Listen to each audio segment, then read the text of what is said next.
welcome to the 300 After Hours, and where we just continue to talk a little bit about what we talked about earlier in the night. And of course, we're still in Galatians. We're just getting, we finished. We finished chapter 1. We did. Yeah, we did it. Tonight. So what a feat. Great, yeah. Hopefully we get to the rest before the rapture, but it's a long shot. Going kind of slow, but yeah. Anyway, we got Mason here, and you've done this before. You've second come in time. before. Second time. All right. Mm-hmm. Well, thank you for joining me again here to talk a little bit about this. So we're closing We're closing out chapter 1. It's been a chapter where Paul is sharing his testimony, and he's doing it really to validate the fact that his gospel message, the message that he preaches, could only have come from Christ himself, that he couldn't have gotten that from being around the other apostles or other leaders in the faith.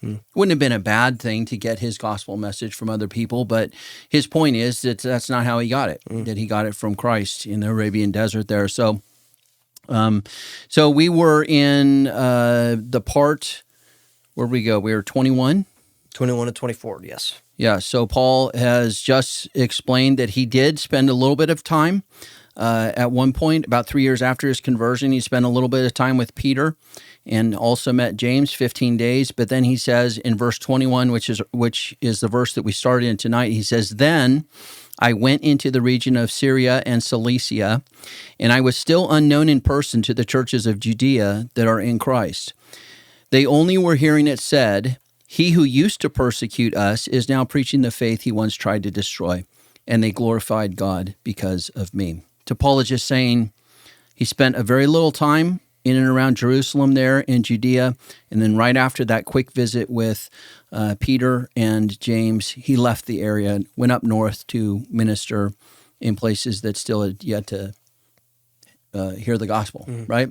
So that was our verses, or those were our verses. What did you guys talk about at the tables, Mason? Anything interesting? Well, I think one of the biggest things that really stuck out to us was the fact that even though he was in Judea, the place of the apostles, he met with Peter, one of the big pillars of the early church, and yet didn't glean anything from that. And so he goes on before to explain the reason for his meeting, and then to outline, as you said earlier, honestly detailing how he was there, how he could not have received his gospel from anyone else because he was there for 15 days. And then after says that nobody in Judea knew what he looked like.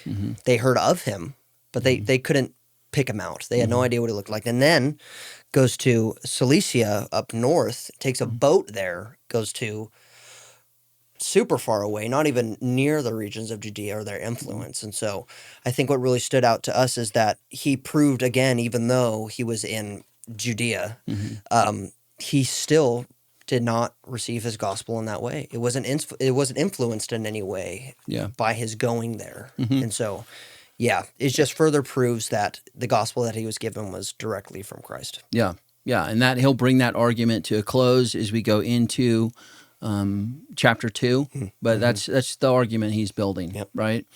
And it is significant that he's saying this. I mean, he could have just said, "Look, I didn't have any influence from the other apostles. I got this message from Christ." But then you would have people that was, he's writing this out. You would have people that would read that and say, "Well, wait a minute, I saw you hanging around Peter in Jerusalem. So what do you mean you didn't have any?" So he's giving an accurate account of exactly what happened so that people will say that, "Well, I saw you hanging out with Peter." And he's like, "Yeah, I was there 15 days. You think I got my gospel understanding in 15 days? No one can get a complete understanding like Paul has in 15 days around Peter. And the point he's making in our text today is it wasn't just that he stopped hanging around Peter, he stopped hanging around all of the places of Judea there around Jerusalem where the influence even of the apostles was. He just goes, he is not there at all. And that also would have been validated by people. When they read what Paul said here about the people in Judea knew me by face, or they didn't even know me by face, or they didn't even know me by appearance, there certainly would be people in those churches in Judea that would say, "Yeah, that's true. We used to talk about Paul. We didn't even know what he looked like, but we knew who he was because we knew of his dramatic conversion. And so they would validate that as well. And in the end, it would make the whole point that he's making that he didn't spend any significant time around the apostles or leaders. And he must have, because we're going to find as we come into chapter 2 is that there is a time when his gospel message is weighed and measured by the apostles. Yep. And at that time, they don't change his gospel message at all. They say, They're like, remember the wow. poor as you go, and that's Yeah. it. That's the only correction. Right. Yeah, So not even you've been correction, yeah. preaching this gospel for 14 to 17 years throughout this region up north. And we finally sit down and talk about it, and it's the exact same gospel message that Jesus gave to us. Yep. And so we go, okay, it must have been from Christ, right? So that's the point that he's making. And so he'll further develop that as we go into chapter 2. But it is pretty amazing here to get to this point. We started out with Paul saying, I persecuted the church of God violently and tried to destroy it. That's the beginning of his testimony. Yeah. And the end here is, and they glorified God because of me. That's a dramatic transformation, right? And it's actually important that that Paul says they didn't even know of me. They didn't know what I looked like, but they knew me because they knew my transformation. That there's something like the real me is really the transformation part, not what I look like anyway, right? And so we talked about tonight a little bit about the flesh and the part of you that is you and the part of you that is yours but not you. Yeah. What was that conversation? What did we talk about in that conversation about the flesh and what's you, what's yours? What is that distinction? Yeah, absolutely. I think the distinction we can make is in the two different natures before and after conversion. So before conversion, we are our sin. We are our sinful nature, completely in rebellion against God, just dramatically so. But then after conversion, we have been adopted as sons and daughters. We've been given a new nature. We have been given a renewed mind. We have now started on the path of sanctification. We have been justified, and now we are being sanctified. And so two completely different natures, as we can see clearly in Paul's testimony, as he goes from trying to destroy the faith to trying to make disciples. And so as you put it, the persecutor to preacher. And so, but I think we have to be careful with our understanding, even though we are not that sin anymore, that sin is still ours.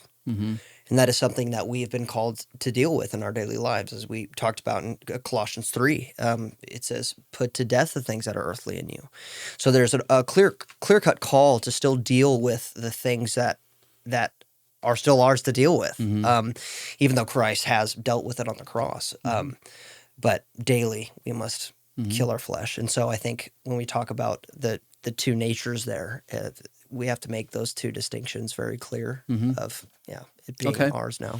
So is even when you talk about like two natures and everything, we talk. There's always a struggle to like fully define like what is the flesh, and sometimes you say we have these two natures that are warring inside of us, and I think like and it's hard. It's hard to make an argument. There's sometimes you go, no, the Christian only has one nature, but this is what it comes down to. It's like, okay, so maybe I only have one nature. I only have one nature because that's me. Yeah. I'm a new creation. Yeah. But I do have this other thing. And so that the Christian, the easiest way to look at the flesh is to say there's a part of me that is dying and there's a part of me that's living. Yeah. Right? And the part of me that's living is me. Yeah. And the part that's dying is not me, but it is mine. Yeah. It's not someone else's. Yeah. It's mine. That's flesh. That's my physical body. It's dying. I know that better as a 55-year-old man than you do. But it just takes one trip. Dying right in front of us. One trip to the dressing room with under that scrutiny of that light, and I know that this flesh is dying. A couple extra lumps right here and so. But that flesh, that part of me that's dying is not just in my body, it's also in your thinking and everything. There's a part, like when those thoughts come into your head at the most inopportune times or those horrible things or, thoughts come in and it's good to say, okay, that's that's my thought. That came into my head. But it's mine, but it's not me. That originated from that part of me that is dying and passing away. And to make that distinction, right?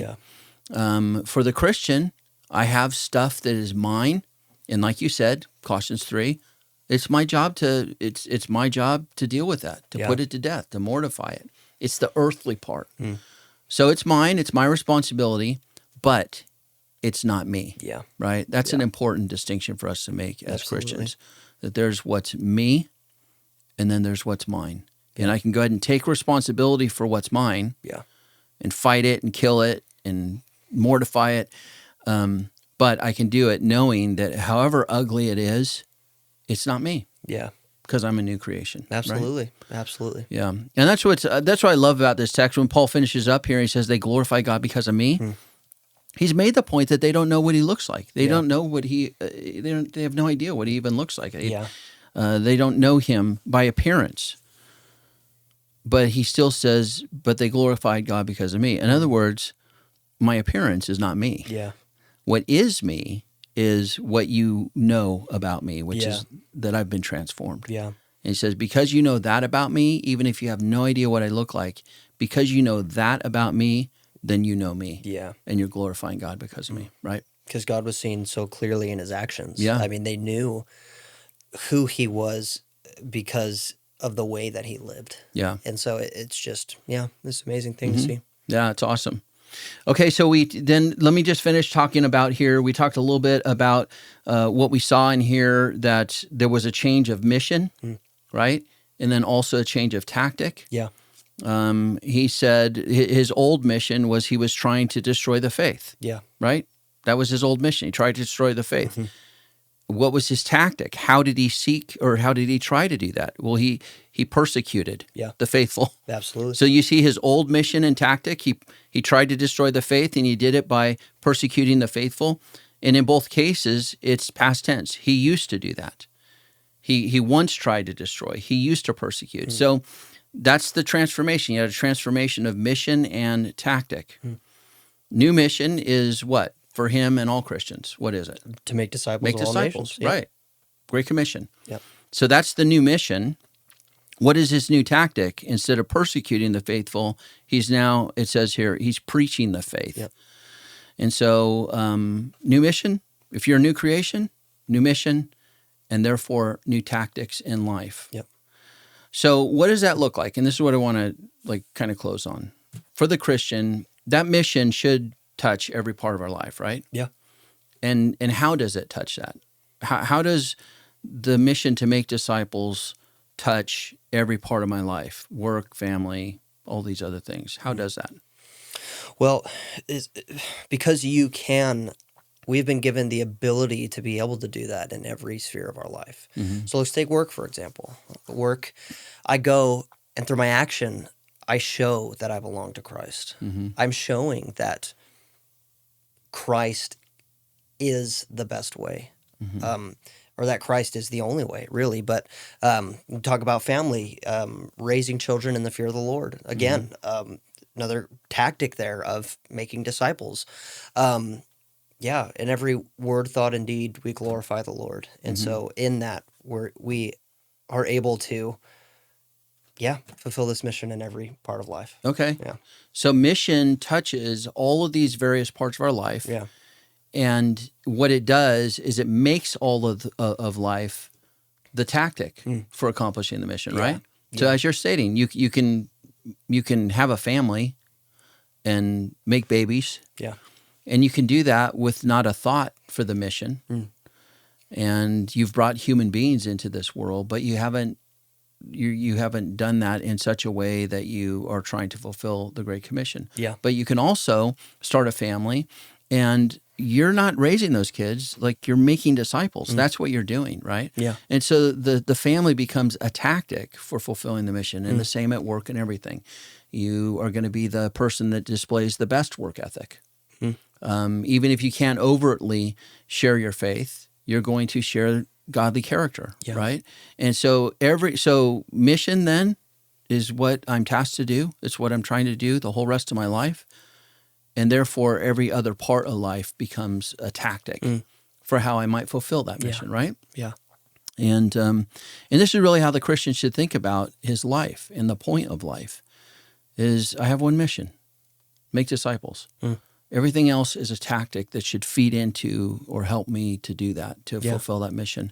And as I mentioned there tonight as well, I mean, for us Christians, every single other godly thing that we do, we'll do better in heaven.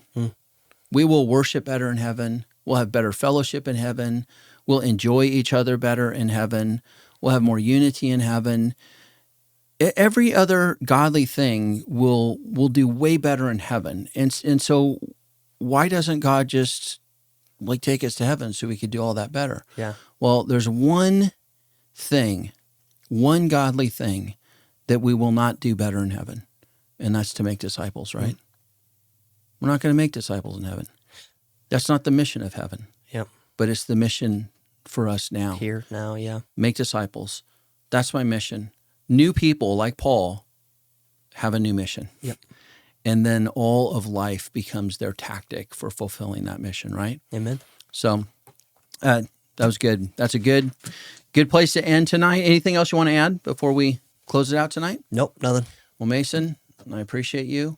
Thank you for joining me. I know I did most of the talking tonight. It was great. But thank you for being here. Thank you guys for joining us tonight, and I hope that you're enjoying this study through Galatians. I know that we are, and we'll see you next week, same time and place. God bless.